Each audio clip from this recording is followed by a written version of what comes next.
Namaste. This is my PodTalk number 13, titled The Pink Elephant and the Power of Focus. What a photographer who wishes to shoot a picture usually does include aiming the camera at the subject, turning the dial to adjust the focus, confirming if the light available is sufficient for the exposure, holding the camera steady, and finally, shooting. A gunman or an archer also does something similar to what the photographer does, except that when he shoots, a projectile is fired out of his weapon, unlike what happens in a camera. The Mahabharata, of which the chapters 23 through 40 of the Bhishma Parva form the Srimad Bhagavad Gita, is a metaphor for a spiritual battle against one's own ego. It can be called an externalization in the form of a battle of perennial inner conflicts. The analogy of war between an army of good people on one side and evil ones on the other calls for the usage of terms such as shooting, fighting, and vanquishing enemies. Such analogy and the story as a whole greatly help seekers in being able to relate themselves better with the different characters and situations in the story. The way perception works is that it primarily collects through the sense organs all kinds of data in the form of sight, sound, smell, taste, or touch. This data is processed by the mind employing the physical organ called the brain. The mind, which the Atman carries along with it from Janma to Janma, as explained in Shloka 1508 of the Srimad Bhagavad Gita, is influenced by the gunas attitude or nature of an individual that it belongs to. The three gunas, namely the sattva, rajas, and tamas gunas, and their varying proportions or strengths, determine the actions performed by a person. A person with a high level of sattva guna, for example, would be greatly moved by the sufferings of downtrodden people or of innocent, voiceless animals, whereas one with a high level of tamoguna might not think twice before hurting someone or causing severe damage to life and property. A person with high levels of the rajoguna could be immensely ambitious and would not hesitate to go to any extent in order to achieve their goals. Karma Yoga, as taught by Krishna in the Bhagavad Gita, can be defined as performing one's ordained or prescribed duty to the best of their ability without being attached to its result, but with perfection and social responsibility as guiding factors. Shloka 325 of the Srimad Bhagavad Gita. Saktaha karmanya vidvamso yatha kurvanti bharata kuryad vidvams tata saktashtyakirsur loka sangraham. Just as ignorant people perform actions with attachment to the results, learned people perform work but with no attachments. Their desire, if at all, is only the welfare of the world. Prescribed or ordained action is known as karma, and performing one's karma without any attachment to its results, but as a sacrifice unto the Supreme Being, is called yajna. Shloka 8 of the 3rd chapter of the Srimad Bhagavad Gita. Niyatam kuru karmatvam karmadhyayo hyakarmanaha sharira yatra pichate na prasiddheda karmanaha. Do the duties prescribed for you because action is better than inaction. Even the maintenance of the body cannot be done without doing work. Shloka 319. Tasmada saktaha satatam karyam karma samachara asakto hyacharan karma paramapnoti purushaha. Therefore, after giving up attachment, always perform your work as your duty. The one performing duty without attachment to the fruit of the work will certainly attain the supreme goal. Shloka 320. Karmanaiva hi samsiddhi mastitha janakadayaha lokasangrahamevapi sampashyan kartumarhasi. Even Janaka and other kings attained perfection through action. Your actions should be for the benefit of the world. Shloka 927. Yat karoshi yadashnasi yajjuhoshi dadasiyat yat tapasyasi kaunte yatat kurushva madarpanam. Whatever you do, whatever you eat, whatever you offer in sacrifice, whatever you give, whatever you practice as austerity, O Arjuna, do it for me and as an offering unto me. Performing yajna requires the seeker to be selfless and maintain total focus. But what does maintaining focus mean? What is it that needs to be focused, and how and why should it be done? Before we discuss the topic of developing focus, it would be useful to take a look at the 5 factors that cause action as stated in Shloka 1814 of the Srimad Bhagavad Gita.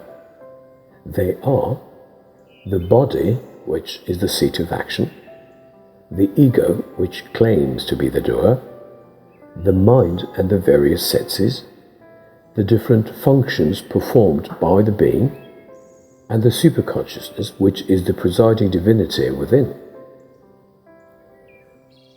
Considering the analogy of a camera that has a body, a viewfinder, a camera lens dial, a camera lens aperture, an adjustment mechanism of the lens aperture, and of course the camera shutter, and of which the camera lens dial is turned to focus on the subject and sharpen its image, it is the mind which is the flow of thought that needs to be focused on a single thought. Controlling the mind is the greatest hurdle in the field of spirituality, and it is its mastery that leads people towards realizing their inner self, which in turn helps them reach into higher realms and discover their own innate intuitive abilities that had been masked all along by ignorance. The mind can be called the most disobedient yet highly efficient and unbelievably creative slave that one can ever possess. The most common problem of the mind that people face is that the mind invariably convinces almost everyone that they are the mind, when the truth is that a person is fundamentally the self that carries along with it the mind and the senses. This great trick that the mind performs on people keeps them under its spell for almost their whole life, until realization happens either accidentally, by being taught by someone, or as a result of acts of seeking the truth. In my experience, I have found that visualizing the mind to be a camera or a piece of archery equipment, if you would like, can help in pointing it towards one particular point with the intention of achieving perfection. Just like a photographer, an archer, or a marksman aims to achieve a perfect shot, a person who is directing their mind to a particular point too can achieve total concentration and the desired result. Visualizing the mind that has a physical object that has a camera lens attached to it greatly helps and makes it easier in learning to focus it. As I said earlier, in the Mahabharata, which includes the Srimad Bhagavad Gita, it is the analogy of war that has been employed to relate to the internal conflicts that everyone experiences, and therefore we use the analogy of archery to discuss aiming and focusing. A well-known story from the Mahabharata is about an archery competition that the teacher Dronacharya had once organized. He wanted to test his pupils to find out how well they had learned and developed their skill. He asked his pupils, one by one, to raise the bow and take aim at the toy bird that was placed on the treetop. As soon as each pupil had raised the bow and pointed it towards the toy bird, the teacher would ask the pupil to describe to him all that they saw. Every one of his pupils, including Yudhishthira and Duryodhana, said that they could see the tree, the leaves on the tree, the fruits on the tree, the sky, and also the clouds in the sky. Some even said that they could see the teacher as well as the others who participated in the competition. Even before they could shoot, Dronacharya asked his pupils to put the bow back on its stand and give way to the next participant. Finally, it was the turn of Arjuna. Dronacharya asked him to describe all that he saw. Arjuna, the ace archer, said that all he could see was the right eye of the toy bird. Dronacharya asked him if he could see anything or anyone else. Arjuna replied in the negative. Dronacharya commanded Arjuna to shoot. Arjuna's arrow pierced the right eye of the toy bird, and the teacher announced him to be the winner of the competition. When the mind and the senses are not distracted, and when one's thoughts, like the eye and the arrow of Arjuna, are directed on one point, there is total concentration.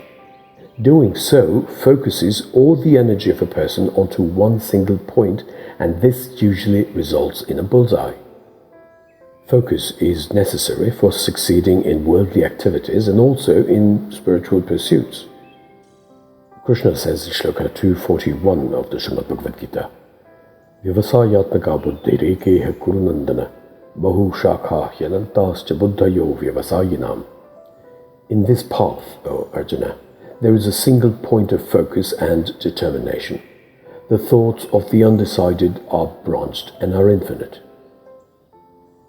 It is quite common that people complain about their difficulties in concentration or in the total lack of it. In order to resolve this problem, one needs to comprehend that the lack of concentration basically means thinking of things other than the thing that the person is trying to focus upon. This is quite normal because it is a natural quality of the mind to do exactly what it is told not to do. There is a phenomenon known as the ironic process theory, according to which the more one tries to suppress a thought, the more strongly will it surface in the mind. The famous pink elephant experiment, in which a person is asked to take the next 30 seconds and think about anything other than a pink elephant, proves that consciously trying to avoid thinking of something is not an easy task at all.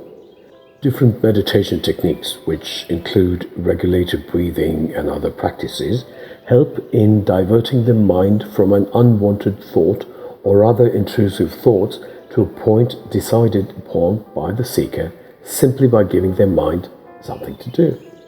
The spiritual practice of chanting holy names or reciting mantras with total devotion aid in training the mind to be less unruly and more focused. Aristotle is believed to have said, "No great mind has ever existed without a touch of madness." It is completely normal to have strange or even insane thoughts, but sanity and intelligence help a person master their own mind by controlling their thoughts and utilizing its immense potential to achieve goals in life. The following are a few steps that can help in improving focus and concentration. Number 1. Breathing. Count while slowly inhaling, holding the breath and exhaling. All the three should be of equal durations of time. Counting forces the mind to block other thoughts and to concentrate on the counting. Number 2. Visualize the mind to be a camera and imagine viewing through its viewfinder a particular situation, or even yourself in a situation which you would like to find yourself in. Imagine turning the dial left and right to focus on the image and arrive at a sharp and crisp image. Now record this image in your memory. Imagine that you are going through the process of taking aim again and make sure that you see the same image you stored in your memory. Number 3. Also work on improving your observation as well as your memory skills. Go into a room, look around at the different objects in the room, and then come out of the room. Now take a sheet of paper and write down all that you remember to have seen in the room. Number 4. There are plenty of games available on the internet that help in developing observation and focus. However, the most important step is to realize that the mind is separate from the self, and to know for sure that the mind is an awesome tool which, when mastered, produces the best of results.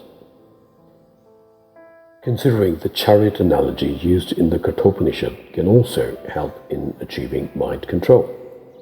The chariot is the body, the horses represent the senses, The reins represent the mind, the charioteer is the intelligence, and the self is the master of the chariot. Therefore, the mind, in this case, performs the work of the reins that control the horses that naturally tend to pull the chariot in different directions. Krishna says in the 7th shloka of the 6th chapter of the Srimad Bhagavad Gita, Jitatmanaha prashantasya paramatma samahitaha shitosha sukhadukkeshu tatha manapamanayoho. The one who has conquered the mind has already reached superconsciousness. Such a person has crossed all dualities such as cold and heat, pleasure and pain, honor and dishonor, and is always balanced, peaceful, and steadfast in devotion. Shloka 626. Yato yato nischarati manaschanchalamastheram tatastato niyam yetadatman yeva vasham nayet. Wherever and whenever the mind wanders restlessly because of its unsteady quality, it should be restrained and brought back under the control of the self. Shloka 633. Arjuna Vacha. Yoyam yogastvaya proktaha samyena madhusudana etasyaham napashyami chanchalatvat sthitim stiram. Arjuna said, this yoga of equanimity taught by you, O Krishna, I do not see its steady continuance because of restlessness of the mind. Shloka 634. Chanchalam hi manaha Krishna pramati balavadruram tasyaham nigraham manye vayoriva sudushkaram. The mind is certainly restless, turbulent, strong, and unyielding, O Krishna. I think it is extremely difficult to control it, just as the wind is. Shloka 635. Shri Bhagavan Uvacha. Asamshayam mahabaho manodur nigraham chalam abhyasena tu kaunteya vairagyena jagrahyate. The Blessed Lord said, undoubtedly, O mighty armed Arjuna, the mind is difficult to control and restless, but it can be restrained through practice and dispassion. Alexander Graham Bell said, concentrate all your thoughts upon the work at hand. The sun's rays do not burn until brought to a focus. If I had an hour to solve a problem, I'd spend 55 minutes thinking about the problem and 5 minutes thinking about solutions, said Albert Einstein. Mark Twain stressed the importance of focus, saying, you can't depend on your eyes when your imagination is out of focus. Learn to use the most amazing tool called the mind, which can travel at an unimaginable speed which is much higher than the speed of light, create even the most impossible of images within it, and when focused upon and used well, can create ways to realize dreams that are otherwise next to impossible. Shloka 6 of chapter 6 of the Srimad Bhagavad Gita. Bandhuratma atmanastasya yenatmaivatmana jitaha anatmanastu shatrutve vartetatmaiva shatruvat. The mind is the greatest friend of the one who has conquered it, but for the one who has not done so, it is the greatest enemy. The universe is but an extension of the conscious mind. Everything exists only until the conscious mind exists. For the one who has harnessed his or her mind and knows how to use it, the only possible limit can be the endless sky. Have a great life ahead. Much love and affection. Jai Shri Krishna.